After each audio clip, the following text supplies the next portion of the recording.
first Interdisciplinary Colloquium on Digitalization of Research, organized by the Leibniz Science Campus Digital Transformation of Research, DiTraRe. My name is Ania Jacyszyn, and I'm a postdoctoral researcher here at FITS Karlsruhe, and also a coordinator of the Leibniz Science Campus. And before we move to our topics, let me mention that we would like to take a few photos during the event to publish them later on social media. If anyone here is not okay with it, please raise your hand or let us know.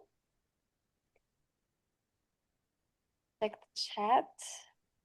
No one is reporting, so I guess you're all fine with posting some photos from the event. Also, we are recording the event and we will publish it later on YouTube, but we will only record the part with presentations. So the discussion and your opinion or whatever you want to say will not be recorded, only the speakers will be recorded. And let me introduce the team that will be the speakers today. So our main speaker for today is Sonja Schimmler.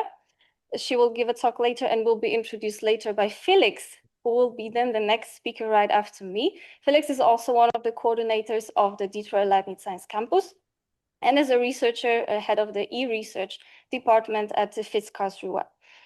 Also, Professor Harald Sack was supposed to be one of the speakers, and actually he was supposed to welcome all of you today. Unfortunately, he's on another duties. He's now attending a PhD defense in Freiburg, so he's traveling, and unfortunately was not able to be here with us, but I'm sure he's with us mentally and definitely supporting us in many ways. So after the presentations and after the discussion, I would like to invite everyone who's here in person at FITS to please join us for a lunch at the KIT Casino. We hope that we can then continue discussing or getting to know each other. And let me now introduce the whole series, because this is just the kickoff meeting and the meetings will be taking place every month. That's what we are hoping for. And we want to use the colloquium as a possibility of our regular meetings with you to discuss and maybe highlight the many different aspects of digitalization of research with you as researchers, as scientists, and even if you are not researchers, you're always welcome to join the meeting and discuss the topic of digitalization of research with us. So the event will be taking place every first Thursday. That's the plan. At 11 and not at 10:30. We have rescheduled the slot to 11 because there was a collision with another important meeting taking place here at FITS. There will be some rare exceptions, but everything will be published on the event website, so please check this out. We will always have a hybrid format with the different on-site locations in different institutes. Today we are meeting at FITS, but the next time you will meet at different KIT institutes as well.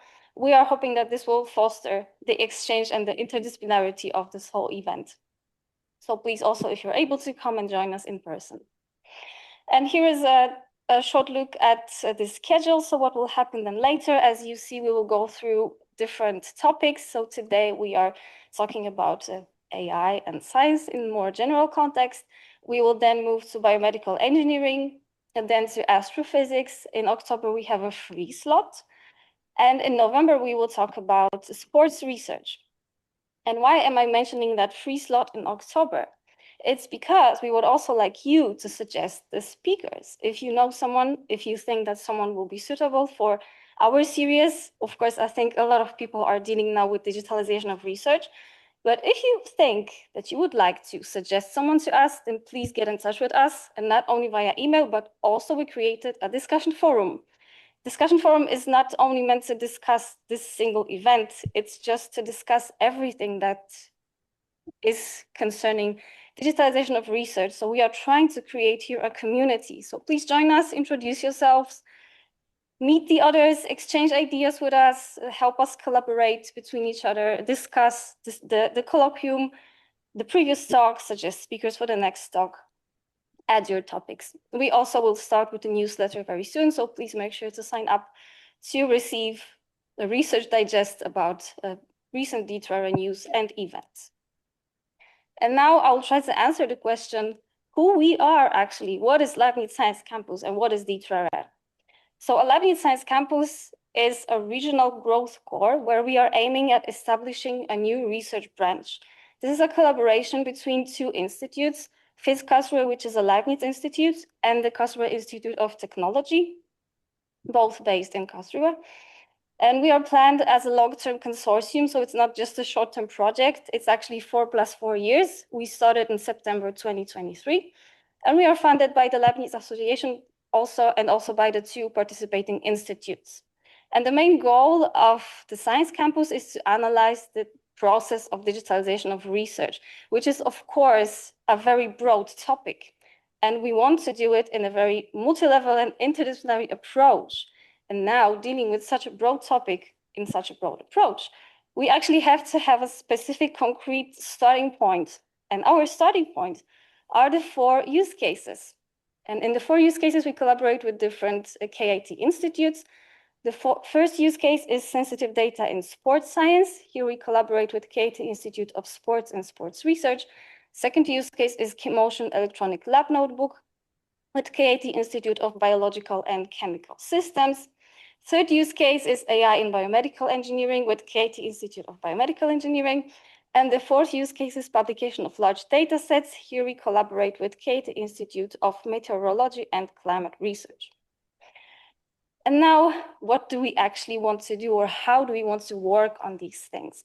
So we want to study the impact of digitalization and AI on science, but also on the reception of science in society. This societal aspect is quite a big and important thing here in DiTraRe for us. And we want to study the overarching challenges of a different nature, so technical, legal, and ethical as well. And as I said, we start with 4 use cases, which bring very specific research questions. And in the first step, we want to develop a very specific solutions that will be answering these research questions. And along the way, we actually work on answering these research questions in different aspects, which we call dimensions. I will talk a little bit more about them in the next slide. The main goal here is to generalize these specific solutions. So make them, for example, transferable to other disciplines. And in this way, we transform the use cases into something that we call research cluster, which are on a higher level, on a more meta level, and are more general than the specific use cases that we start with. And the so-called dimensions, so the different aspects in which we study each of our use case. So we create like sort of a matrix out of it, 4 use cases, 4 dimensions. The first dimension is reflection and resonance, and this is the societal aspect that I mentioned already. So we study here a dialogue between the research and society, and we want to make it a very interactive process. Another dimension is exploration and knowledge organization. And here we basically study applied artificial intelligence. So we study different AI methods to represent, organize, and manage knowledge in different research disciplines. The next dimension is legal and ethical challenges. And here our researchers are dealing with topics such as data ethics, data protection, copyright, and data law. We also have a very specific task force security, dealing with cybersecurity, which is a very important topic as well. And last but not least, tools and processes. And here are researchers who are concentrating on creating digital tools that are precisely tailored to the needs of researchers. And what will be the outcomes out of it? Well, of course, first of all, specific solutions to the use cases. Then these generalized solutions, like, for example, best practices, especially in legal, ethical, and security contexts, which many research disciplines are lacking right now. We, of course, want to intensify interactions with society. We want to identify new potential threats that come with digitalization. We also want to create spin-off projects, because the DiTraRe, as a very interdisciplinary collaboration, will, of course, come up with a lot of ideas and promising ideas for further projects. So we hope that a lot of other projects will be then developed fully based on our activity here. And we also want to create a networking environment, so collaborate with others, and this is one of the goals is to have this colloquium here and also the discussion forum and have meetings with you and as many exchanges as possible. And now I give it to Felix. Thank you, Ania, and hello from my side. I'm Felix Bach. I work here at FIS Karlsruhe and leading the research data department, as Ania already said, and I'm also one of the coordinators of DiTraRe. Yes. So the question of today is your research ready for the digital revolution in the age of AI? Because we see a sort of a paradigm shift towards digital data collection, management, and analysis. And why is this happening? Because high quality data is the basis for a good science and also for machine learning and AI applications. Research infrastructures are the basis for all this, so to create these high quality data sets. And as we see it, research processes are changing through the digitalization, and AI may lead to even more radical changes. So if we look at the speed of the development, the question is, can we reflect on the way how science is conducted at this speed, especially in all of DiTraRe's dimensions, starting with our use cases, and what are the effects on the science system itself, so on knowledge itself, on epistemology, but also on trust in science by the public. And what role plays the human in this loop if we can't scale our own understanding, our knowledge as quickly as AI does? So these are very important questions for us. And if we search for the start of this whole development, so we see that it started quite early. So around 350 before Christ, Aristotle already laid the groundwork for, let's call it, an AI philosophy, where everything is based on right now. By studying how we think, how we perceive, and how we reason, he introduced some major ideas, the idea of the psyche, and he saw human reasoning as something like symbolic thinking. And then in the 17th century, Leibniz asked the big question, so what kind of machine is the mind? And he began formalizing it all, formalizing logic and also formalizing language. And then in the 20th century, many thinkers like Wiener, Shannon, Church, Turing, and von Neumann, and many others developed theories turning these thoughts into computation. So the calculus was invented. And then later, Minsky, Piaget, Simon, and many others created models for learning and also for reasoning called cognitive architectures. And today's AI builds on these ideas, and it is now seeing intelligence as something as the ability to build models through computation. And from there, it was a very quick development. So computing has transformed research from theory-driven to data-driven discovery. And things like Leibniz logical machine and his binary system from 1703 laid the foundations for modern computation, as I already said. So then in the 20th century, these pioneers like Alan Turing, Konrad Zuse, John von Neumann, they shaped how computers process information. And in the 70s, we saw the rise of personal computers. So we started to building computers at scale, digital computers, and they got cheap, making computing then soon essential also for our scientific work. And one early example is the DNA sequencing from the 70s already. Then the rise of the internet and later the World Wide Web, this revolutionized collaboration, of course, in science, and the open science movement in the 90s then pushed for transparency, for accessibility of information for everyone. Then in the 2000s, we saw the rise of big data and also cloud computing and things like that enabled new levels of analysis. So the analysis of data could be scaled. And this scaling is what makes today's AI possible. So today, AI and also machine learning in a more general sense drive research across all disciplines. And so computing is no longer just a tool now, it's really shaping the way how science happens. And this brings us back to our topic of today's talk, so science in the age of AI. Is your research ready for the digital revolution? And this question will be answered, hopefully, in a talk by Sonja Schimmler.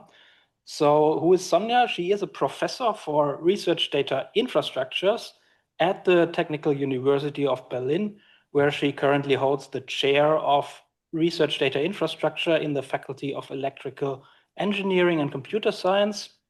She is also a member of our SAB, the Scientific Advisory Board for DiTraRe, where she brings in her expertise to the digital transformation of research infrastructures.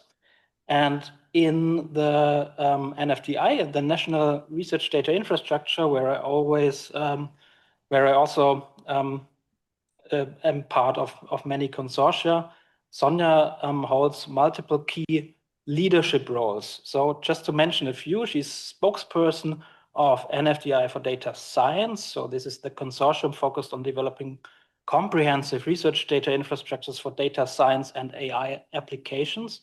She's also co-spokesperson of NFDI for CAT, so the Catalysis consortium within the NFDI. And she's co-spokesperson of Base for NFDI. So this is an initiative providing core foundational services across the NFDI consortia. And her research centers on the digitalization and openness of scientific workflows, infrastructures, with a particular expertise in semantic web technologies, linked data, AI-supported data management, and also scalability of infrastructures. And through her combined academic and applied leadership roles, Sonja plays a really crucial part in shaping interoperable and trustworthy and sustainable data infrastructures that serve as a foundation for AI-driven research across disciplines. And with that said, we are all looking forward to your talk, Sonja. So I give it over to you, and you can start your sharing if you want. Yes, yes, thanks for the very nice introduction. Okay, then I'm gonna get started. So thanks for having me. What a great honor to speak as a first speaker in this colloquium. Today I decided to talk about data infrastructures as a foundation for AI projects.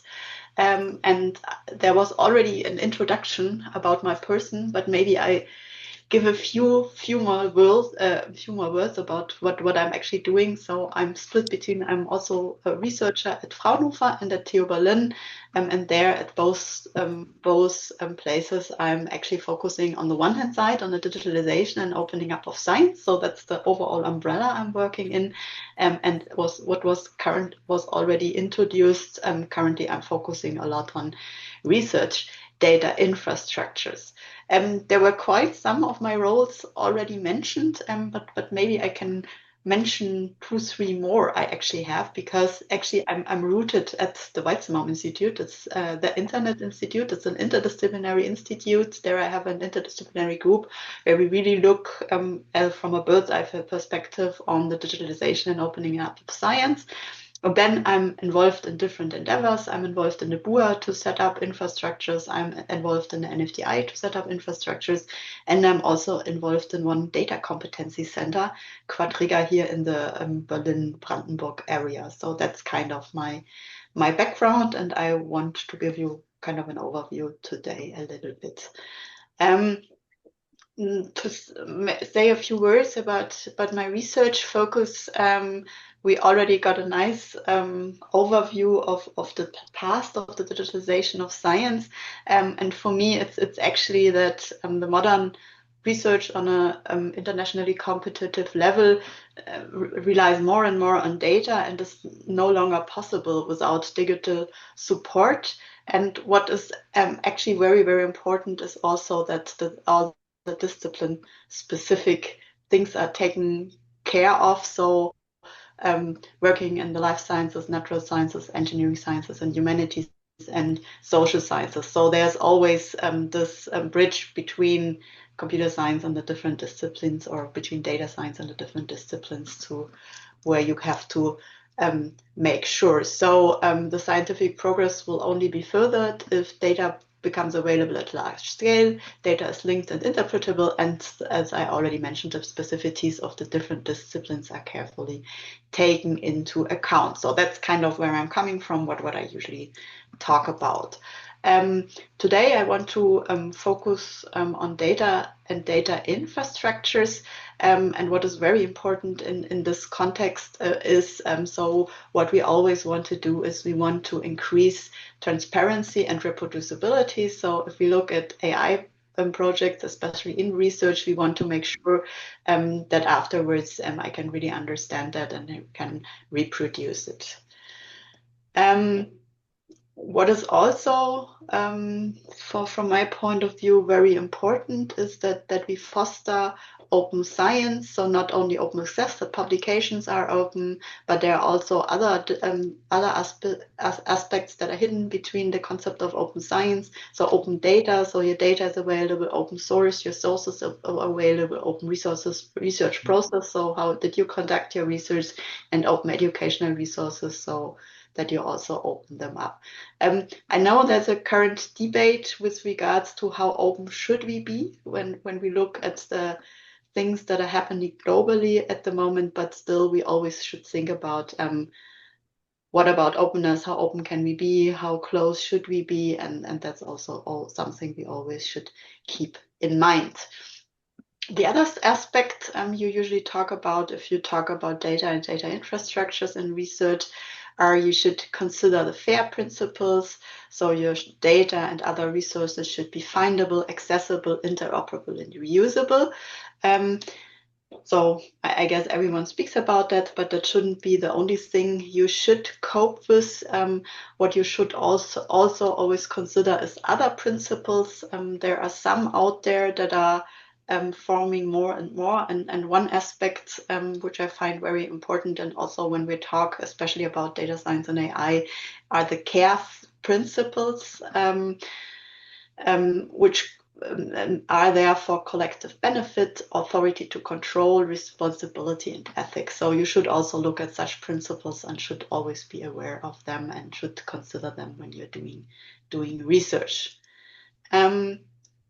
Yes, that was a little bit of an overview, and as I mentioned, or Felix already mentioned in the introduction, I'm dealing a lot with setting up data infrastructures for data science and AI. And when we started those projects, we started them already a few years ago. Since then, a lot changed in that world, and we also tried to adapt to those changes. So what happened in the last few years? Yeah, there was the evolution of AI. So there were LLMs, and they are also evolving. So we're not quite there yet. There will also be some further steps that we see. So first there were the LLMs, then somehow unstructured information was integrated in the process. Further on, there was some structured information integrated, like knowledge graphs. And there is, it is also slowly continuing in a sense that there are also now external tools that are somehow combined with LLMs. And maybe there might be, that's up to discussion, and there might be something like an artificial general intelligence. So that's a fast evolving field at the moment, which I find very interesting, but which also means that we have adapt to that when we are building data infrastructures. So there are different aspects, different challenges we have to cope with. On the one hand side, we have a flood of research artifacts. So they are not only paper and data, but we also have in research, we are also producing models. We have scripts and codes, maybe workflows, and so forth. So we have to consider all those different artifacts. And we have, as I already mentioned, this changing environment, and especially with regards to this currently ongoing data science and AI hype. Other than that, we have to cope with challenges like bias of training and evaluation data, and the topics of trustworthiness and responsibility of AI. We should also carefully take them into account when doing such research, but also when building research data infrastructures and everything surrounding it. Other than that, what we should take care of, on the one hand side, good scientific practice. So as I already mentioned, we should consider things like transparency and reproducibility, and also a digital scientific practice. So we also should think about where tools and services could assist us in our daily work. What we asked questions in the past 2-3 years was with regards to generative AI. First of all, if there's a difference in the use of LLMs in the different communities. I don't have an answer to that yet, but there are slight differences. And how can we support researchers and the general public that use LLMs? So I'm also interested in that. So what ways are there to support them? And we are continuously working on that. With regards of infrastructures and services for generative AI, we are asking how to adapt infrastructures to support researchers that use LLMs, and with regards of data competences for generative AI, we usually ask what new competencies are needed by researchers that use LLMs. So that's our daily business that we are coping with, and we try to find more and more answers on those questions.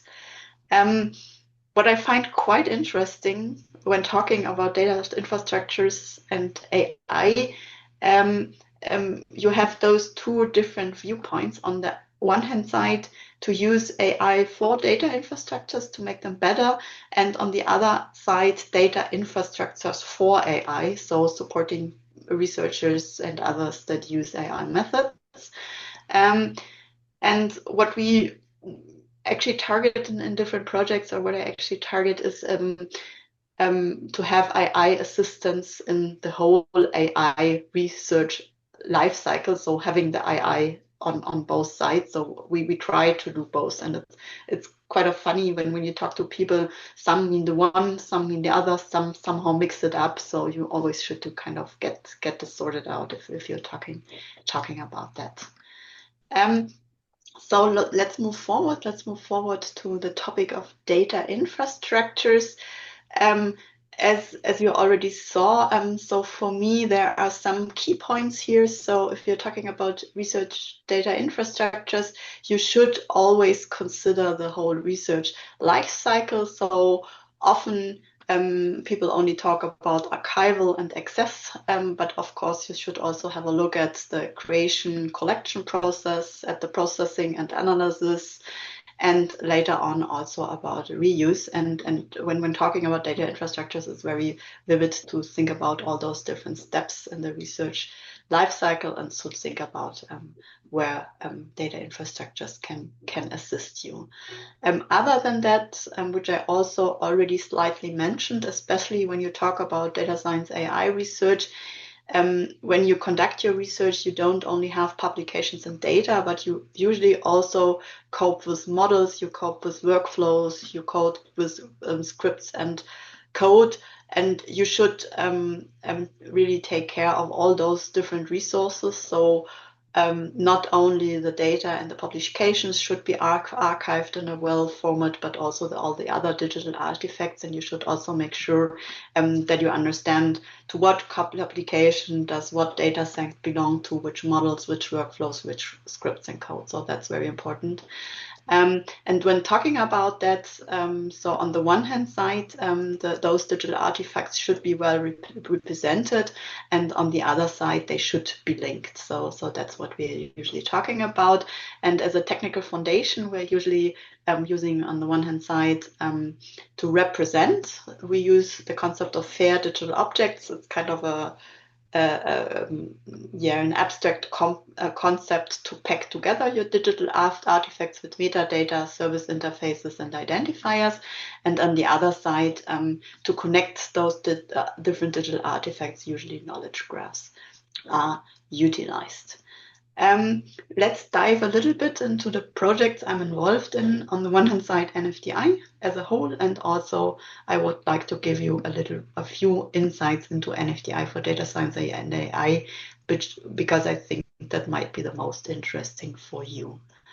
NFDI, you probably have heard of, is a big endeavor, and the goal is to build a German national research data infrastructure, to build one NFDI, and actually currently 26 domain-specific consortia, where NFDI for data science and AI is one of them. You can see it on the right-hand side. And Base for NFDI, which was already mentioned, to develop some generic services. That's kind of NFDI. In addition to that, those different consortia develop domain-specific data infrastructures.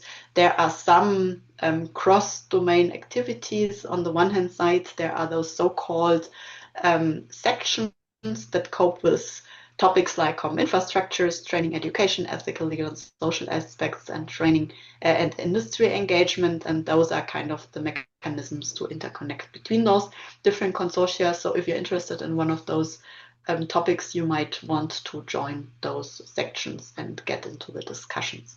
Other than that, also already mentioned, there's Base for NFDI to develop basic services. To give you a few examples, there's a service in identity and access management, there's one on persistent identifiers, and there's one on terminologies. So that's kind of the mechanism to interlink them and maybe also connect them to the European level, to the EOSC. Let's have a very short look into the NFDI for the S endeavor. So the project to set up a data infrastructure for data science and AI, a very high level kind of architecture diagram of our infrastructure. So of course we have some compute and storage infrastructure underneath. The backbone of our infrastructure are our research knowledge graphs, and then we have different layers. So on the top we have our gateway and portal, so our general access point. We have some registries and repositories, and we have some further services and tools available. And to give you a few examples, so here you can see our gateway and portal. Actually, at the moment, those are two different approaches. So the gateway is an approach where it's an access-based approach, where different resources, as you can see at the top, are accessed on the fly, and the portal is an access point that does a harvesting-based approach. So we are experimenting with different approaches here, but the overall idea of both is actually that there are a lot of tools out there that store digital artifacts, like code on GitLab or GitHub, or videos on YouTube, or data and publications on Zenodo, or some Dataverse in video or whatsoever based repositories. And the idea is that we have a general access point where we can access all those digital artifacts from one place, and have a fully fledged search and exploration functionality. To give you two more examples, what we have and what was extended in the context of our project is DBLP. And why I chose this example, it's the computer science bibliography, and what was extended in the context of the NFDI endeavors is that they now have in the backend a rich knowledge graph, and they're going to extend it further. Another example is the ORKG, the Open Research Knowledge Graph, and ORKG Ask. So ORKG Ask was developed in the context of NFDI for data science, which is sort of a chatbot interface for the ORKG, which is a nice feature where you can see where actually such AI technologies, very simply were integrated, but with a huge impact. That's a few examples of our infrastructure we are creating, but we have lots of other endeavors in NFDI, and what I really find quite interesting, or what was quite successful within NFDI for data science, we introduced so-called shared tasks. So the idea is we have two goals with those shared tasks. On the one hand side, to come up with some new tools and services, and on the other side, to do our community involvement. So the idea of shared tasks is we create a data set, issue it to the community, define a task, and then run this shared task in cooperation with with a certain event, with a certain conference. Here are two examples we did last year. So one we ran at ACL, one we ran at ESWC. So the first one was on knowledge graph question answering, and the second and third was on the one hand side on field of research classification and on software mention detection. So we looked into publications and extracted some information. Two other examples we ran at CLAY and ISWC. So on the one hand side, state-of-the-art tracking in AI scholarly publications. There's a word missing. And on the other side, large language models for ontology learning and hybrid question answering over scholarly knowledge graphs and text. So we run a huge lineup of those shared tasks, and we actually are slowly approaching a way to get some new tools and services and also community involvement. So if you would like to collaborate, that might be a good thing if you want to collaborate with NFDI for data science. Apart from that, so building infrastructure is not so as such is important, but you should do a lot of community involvement around that, and maybe also some ideas on how to do that. On the one hand side, so to look at our infrastructure, in the beginning, we did some requirements elicitation, and afterwards we did some user testing. I brought some examples for all those different phases. We developed some personas, especially also in the context of our conference. We did some design of our access point in the context of a university class, which was very fun. And we did some user testing, for instance, at the Cordi and at the conference of the NFDI. So we're continually doing such endeavors, which helps us a lot and which is also always quite fun. And also we do more and more training and education, and we will continue to increase the things and what we are planning and what we are doing. So some nice things we did in the last year.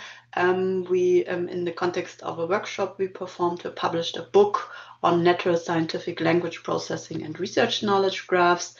We created a video series on ethical aspects in AI.